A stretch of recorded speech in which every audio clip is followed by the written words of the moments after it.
Welcome back to the channel. Today, we are going to explore one of the most mysterious and beautiful questions life offers. What is the true meaning of parenthood? And even more importantly, are our children karmic gifts, arriving in our lives for reasons beyond love and biology? In Buddhist teachings, the answer is both profound and humbling. Children are not simply born to us by chance. They do not arrive just to carry our name or fulfill societal roles. They come to us because of karma, because their souls and ours are intertwined in a dance that transcends lifetimes, because their presence offers us an opportunity not just to raise them, but to awaken ourselves. So today, let's journey into the heart of parenthood, not as a task or a title, but as a spiritual opportunity. We'll look at ancient Buddhist perspectives on karma and family, stories from different cultures that echo this deep truth, and real-life practices that can help you embrace your child not just as a responsibility, but as a sacred connection, a karmic gift that holds the potential for healing, growth, and profound transformation. Let's begin with a question. Have you ever looked into your child's eyes and felt like you've known them forever? That they're not just new to this world, but familiar to your soul? In Buddhist terms, that's not just emotion, it's recognition. It's the echo of karmic memory. According to the Buddhist worldview, every being is subject to the law of karma, the natural law of cause and effect that shapes our lives across many lifetimes. In this context, family relationships are not accidental, they are karmically determined. When a child is born into your life, it's not simply because of biological mechanics. It's because some karmic thread has ripened. You may have been their parent before. Or they may have been yours. You may have helped or hurt each other in a past life. Now, you're together again, not to repeat the past, but to evolve it. One of the most striking teachings comes from the Abhidharma, where it's said that a soul chooses its parents based on karmic affinity, not necessarily love. Sometimes that affinity is based on lessons to learn, forgiveness to be exchanged, or even to give one another a chance to complete what was once left undone. There's an old story from Sri Lanka about a monk who remembered a past life in which he had been a cruel father. In this life, he was reborn as a teacher who felt inexplicably drawn to a certain student. Years later, in meditation, he saw clearly that student had once been his child, and he had come back in this life to serve her, to uplift her, and to make peace with a karmic wound that had long remained open.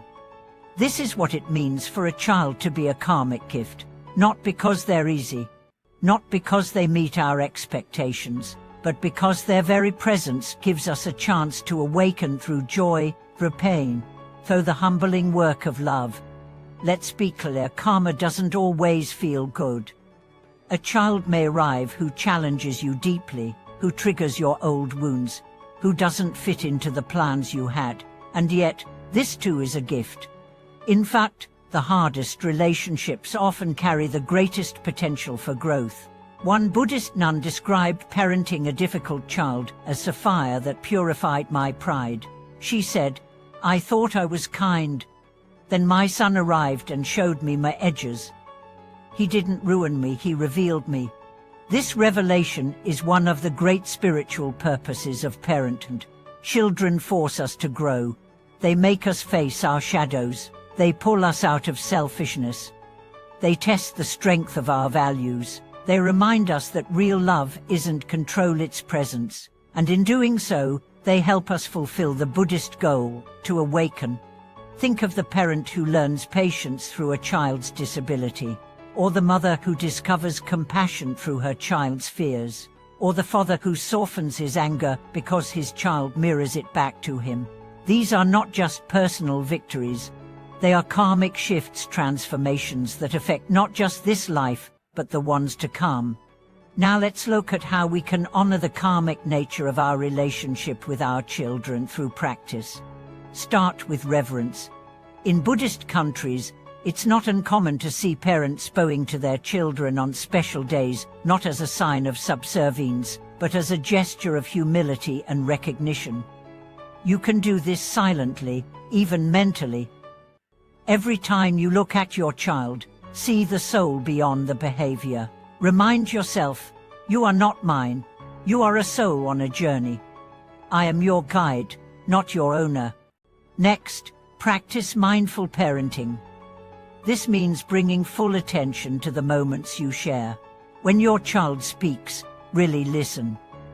When they cry, be present.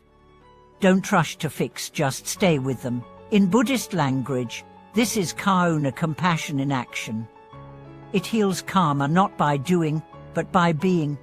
You can also practice dedicating merit. After your meditation, yoga, chanting, or even a simple act of kindness, say, may the merit of this action benefit my child.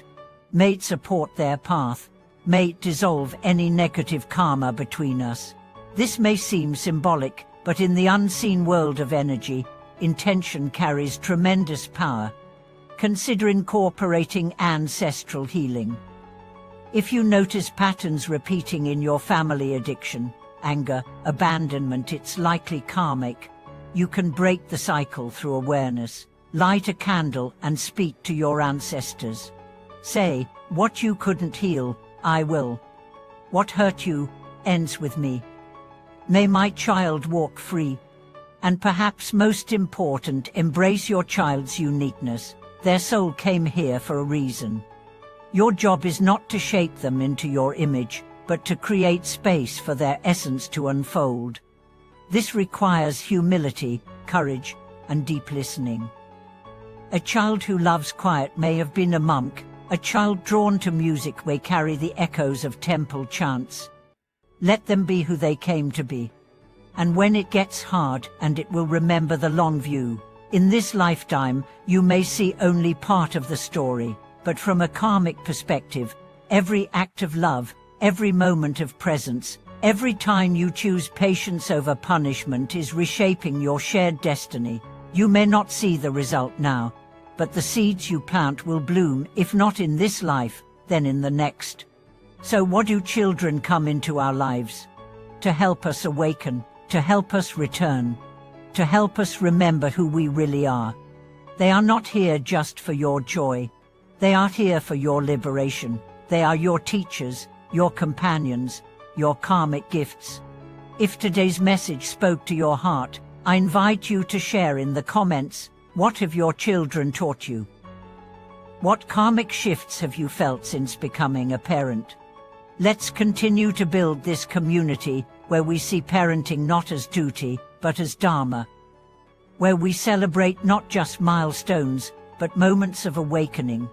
Be sure to like, subscribe, and stay tuned for more insights into how ancient wisdom can transform modern life. And until next time, may you walk your path with awareness, raise your children with compassion, and receive every moment with gratitude for the gift that it truly is.